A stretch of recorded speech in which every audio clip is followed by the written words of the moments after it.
Hi hello everyone, welcome to Raji homestyle. నేను మీ రాజేశ్వరి అండి.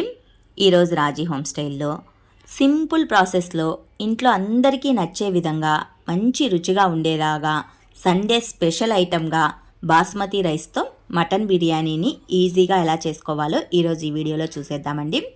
సాగదీయకుండా లేట్ చేయకుండా వీడియోలోకి వెళ్ళిపోదాం. మరి ముందుగా నేను ఇక్కడ 1/2 కిలోమైన మటన్ తీసుకొని శుభ్రంగా నీట్గా కడిగేసేసి ఒక చిన్ని కుక్కర్లో వేసేసుకొని ఇందులో కొద్దిగా సాల్ట్ని వేసేసి ఒక చిన్ని గ్లాస్మైన వాటర్ని వేసుకొని 3 విజిల్స్ వచ్చేంత వరకు మనం ఉడికించుకోవాలండి. ఎక్కువ విజిల్స్ ఏం అవసరం లేదు, జస్ట్ 3 విజిల్స్ వచ్చేంత వరకు ఉడికించుకుంటే చాలు. ఇలా 3 విజిల్స్ వచ్చిన తర్వాత చూడండి, మటన్ అనేది చక్కగా ఉడికిపోయింది. ఇప్పుడు దీన్ని పక్కన పెట్టేద్దాం. నేను ఆల్రెడీ బాస్మతి రైస్ని 1 గంట ముందు నానబెట్టేశాను. పాత బియ్యము చక్కగా అవుతుందని 1 గంట ముందు నానబెట్టేశాను. స్టవ్ పైన ఒక వెడల్పాటి గిన్నెలో వాటర్ని తీసుకొని అందులో 3 లవంగాలు, 1 బిర్యానీ ఆకు, 1 అనాస పువ్వు, 2 చెక్క పీసెస్ని వేసుకొని వాటర్ని మరిగించుకోవాలి. ఇంకొక స్టవ్ పైన కాస్త మందంగా వెడల్పుగా ఉన్న బాండీని పెట్టేసి అందులో 3 నుంచి 4 టేబుల్ స్పూన్ల వరకు ఆయిల్ని వేసుకొని ఆయిల్ హీట్ అయిన తర్వాత బిర్యానీ స్పైసెస్ని యాడ్ చేసుకోవాలి. మిరియాలు, చెక్క, లవంగాలు, అలాగే యాలకలు, అనాస పువ్వు, బిర్యానీ ఆకు, వీటినన్నింటిని వేసుకోవాలండి. బిర్యానీ స్పైసెస్ అన్నింటిని యాడ్ చేసుకోవాలి. ఇందులోనే కట్ చేసిన కొత్తిమీరని, పుదీనా ఆకుల్ని వేసేసుకోవాలి. 2 టేబుల్ స్పూన్ల అల్లం వెల్లుల్లి పేస్ట్ని కూడా వేసేసుకోవాలి. ఇందులోనే కట్ చేసిన ఉల్లి ముక్కల్ని కూడా వేసేసుకొని ఉడికించి పక్కన పెట్టి ఉంచుకున్న మటన్ని కూడా యాడ్ చేసేసుకోవాలి. వాటర్ ఎక్కువగా ఏమీ ఉండదు. నేను కాస్త తక్కువగానే చిన్ని గ్లాస్ పైన వేసి ఉడికించుకున్నాను కాబట్టి వాటర్ ఏం లేదు కాబట్టి అన్నింటినీ వేసేసాను. ఇందులోనే బిర్యానీ మసాలా పౌడరు, 2 టేబుల్ స్పూన్ల ధనియా పౌడరు, 1 టేబుల్ స్పూన్ కారము, అలాగే 1 టేబుల్ స్పూన్ గరం మసాలాను కూడా వేసేసుకొని కాస్తంత పెరుగును కూడా యాడ్ చేసేసుకొని స్టవ్ని మీడియం ఫ్లేమ్లో ఉంచేసేసి చక్కగా మగ్గించుకోవాలండి.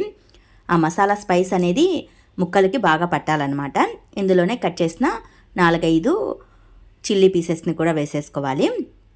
ఇంకొక స్టవ్ పైన పెట్టిన వాటర్ అనేది చక్కగా మరుగుతూ ఉంది కదా, ఇలా మరుగుతున్నప్పుడు నానబెట్టి ఉంచుకున్న రైస్ని వేసేసుకోవాలి.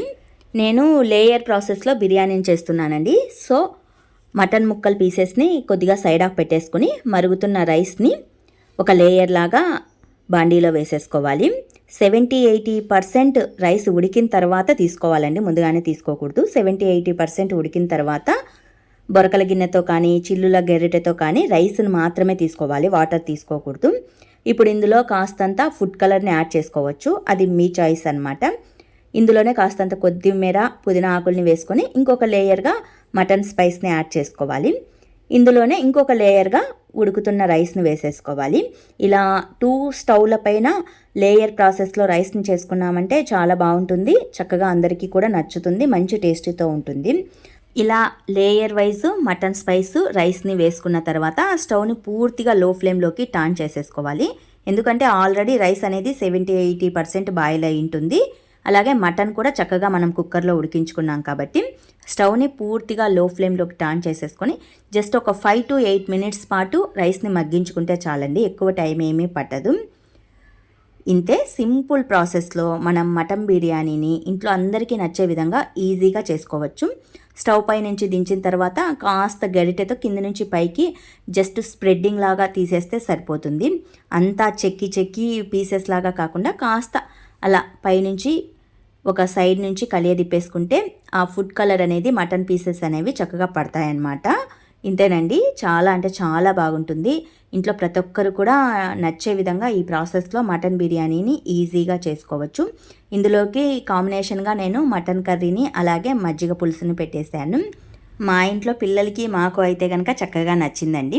ఈజీ ప్రాసెస్లో హెవీ ఐటమ్స్ ఏమీ లేకుండా మన ఇంట్లో ఉన్న ఐటమ్స్తోనే ఒక సండే స్పెషల్ ఐటమ్గా బాస్మతి రైస్తో ఈ విధంగా ప్రిపేర్ చేశాను. మరి మీకు ఈ వీడియో నచ్చితే మోర్ ఆఫ్ వీడియోస్ కోసం డూ సబ్స్క్రైబ్ మై ఛానల్.